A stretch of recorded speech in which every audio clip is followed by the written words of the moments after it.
तर बाबांनो पाणी तीन घेऊन पुढं आल्यानंतर मग रामबानचा घाट चालू होती बनियालच्या मागं. हे घाट एवढा खतरनाक आहे नी विषय नाही. एवढा खतरनाक म्हणजे डेंजर घाट आहे. तुम्हाला वाटत असेल नुसता मजा आम्ही खूप एन्जॉय करतोय मज्जा करतोय, पण इथं गाडी चालवताना चांगली हातभर गाडी फाटते या असं. या दरीत की नाही कमीत कमी 15 ते 20 गाड्या पडलेल्या आहेत दरीत. डोळ्याला असं अंगावर काटा येतो गाडी बघितली की. पुढं आल्यानंतर ना ही एक भाऊ गाडी पलटी करून बसलेला सफरचंदची.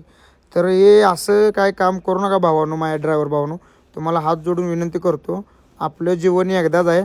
मालक काय गाडी नवीन बनवू शकतोय, पण आपला एखादा पार्ट कुठला जर गेला तो पार्ट आपण काय नवीन बसवू शकत नाही. त्यामुळे माझी कळकळीची विनंती आहे, गाडी काय असं तुम्ही झोपेत तीन चालवू नका.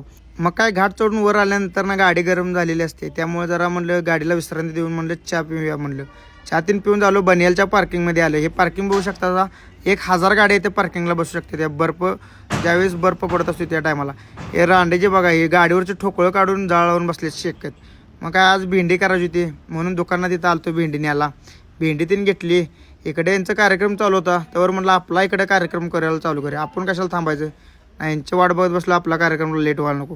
फायनली लावड्याने भेंडी तयार केली. मस्तपैकी सगळेजण जेवायला बसलो. तर चपाती, भेंडीची भाजी, अंड्याची पोळी आणि दही आणि दाल तडका एवढं सगळं होतं. तर ह्याच्या पुढचा ब्लॉग बघत राहा.